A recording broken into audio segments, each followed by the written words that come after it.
Hello दोस्तों, आप चाहे स्टूडेंट हो या जॉब की तलाश कर रहे युवा या फिर नौकरी पेशा व्यक्ति, आपको सफलता जरूर मिली होगी। यह सभी के जीवन में परेशानी और निराशावाद का कारण बनता है। हालांकि सफल लोगों का कहना है कि जो लोग आगे बढ़ने का प्रयास करते हैं उनके लिए असफलता सफलता का ही एक रूप है, जो उनके जीवन में आता है और आएगा ही। बस हमें इसका सामना करने के लिए पहले से तैयार रहने की ज़रूरत है।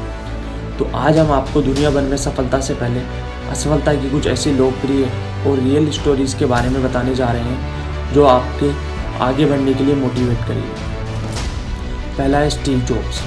आज पूरे विश्व में स्टीव जॉब्स को कौन नहीं जानता। यह एक अमेरिकी बिजनेस टाइकून और आविष्कारक थे। वे एप्पल कंपनी के को फाउंडर और सीईओ थे। एप्पल की शुरुआत एक गैरेज में 2 आदमियों ने की थी। आज हम इसे $2 बिलियन से अधिक संपत्ति वाली कंपनी के रूप में जानते हैं, जिसमें करीब 5000 से अधिक एम्प्लॉइज़ काम करते हैं। लेकिन क्या आप जानते हैं कि इस कंपनी को शुरू करने वाले स्टीव जॉब्स को उनकी ही कंपनी से निकाल दिया गया था। और इस टाइम के दौरान उन्होंने खुद को ये विश्वास दिलाया कि अपने काम के लिए उनका जुनून असफलता की निराशा से अधिक है।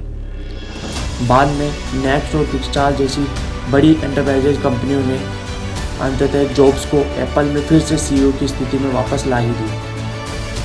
सन 2005 में जॉब्स ने एक स्पीच में कहा था कि मैंने इसे तब नहीं सोचा था, लेकिन यह मुझे मालूम है कि मुझे एप्पल से निकाल दिया जाना मेरे लिए सबसे अच्छी बात रही, जो कि मेरे के साथ कभी भी हो सकती थी। तो इस तरह स्टीव जॉब्स ने अपने फेलियर टाइम में भी हार नहीं मानी और आगे बढ़ते रहे। अगर आप भी अपनी लाइफ में ऐसी ही किसी परेशानी का सामना कर रहे हैं तो हार न माने और अपने गोल्स को अचीव करने का प्रयास करते रहें। अब हम बात करते हैं बिल गेट्स की। कुछ टाइम पहले तक बिल गेट्स वर्ल्ड के सबसे रिचेस्ट इंसान के रूप में जानते हैं। यह हार्वर्ड यूनिवर्सिटी से ड्रॉप आउट थे। उन्होंने अपने करियर की शुरुआत में ट्रैफ ऑफ डाटा नामक एक बिजनेस की शुरुआत की थी, जो कि पूरी तरह अनसक्सेसफुल रहा। हालांकि कंप्यूटर प्रोग्रामिंग में इनके स्किल्स और जुनून ने इस विफलता को प्रसिद्ध सॉफ्टवेयर कंपनी माइक्रोसॉफ्ट में बदल दिया।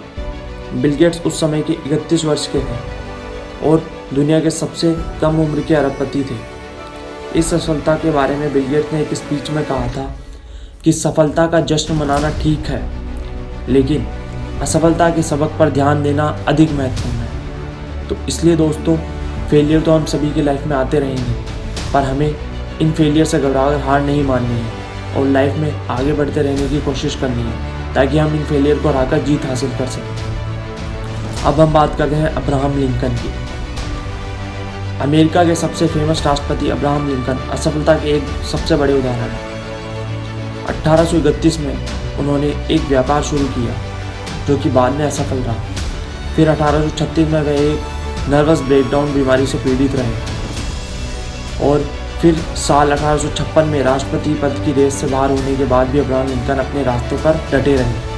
अब्राहम लिंकन ने कहा था कि मेरी बड़ी चिंता यह नहीं कि मैं असफल हुआ या नहीं, बल्कि यह है कि क्या मैं अपनी असफलता से संतुष्ट हूँ। और फिर बाद में अब्राहम लिंकन को 1861 में संयुक्त राज्य अमेरिका के 16वें राष्ट्रपति के रूप में चुना गया था और वे आज भी अमेरिका के सबसे पॉपुलर राष्ट्रपति माने जाते हैं। अब हम बात करते हैं वॉल्ट डिज्नी। मिकी माउस को पूरे विश्व के में बड़े से लेकर बच्चे तक जानते हैं। इसके निर्माता वॉल्ट डिज्नी ने सेना में शामिल होने के असफल प्रयास में कम उम्र में स्कूल छोड़ दिया। इसके बाद इन्होंने एक लॉ ऑफ ग्राम स्टूडियो शुरू किया, जो असफल रहा और ये दिवालिया हो गया। यहाँ से निकलने के बाद उन्होंने एक अखबार ज्वाइन किया, लेकिन वहाँ से भी इन्हें पर्याप्त रचनात्मक नहीं होने के लिए निकाल दिया गया। जिसके बाद वॉल्ट डिज्नी ने अपनी मेहनत और भरोसे के दम पर डिज्नी स्टूडियो खड़ा कर दिया। और वॉल्ट डिज्नी ने अपनी स्पीच में कहा था कि हम बहुत देर तक पीछे मुड़कर नहीं देखते, हम आगे बढ़ते रहते हैं, नए दरवाजे खोलते हैं और नई चीज़ें करते हैं, क्योंकि हम जिज्ञासु हैं और जिज्ञासु हमें नए रास्तों पर ले जाते हैं। तो दोस्तों, इन सभी की फेलियर स्टोरीज़ को सुनकर हमें अपने फेलियर से नहीं घबराना चाहिए और अपने फेलियर से सीख के अपने लक्ष्य को हासिल करने का प्रयास करना चाहिए।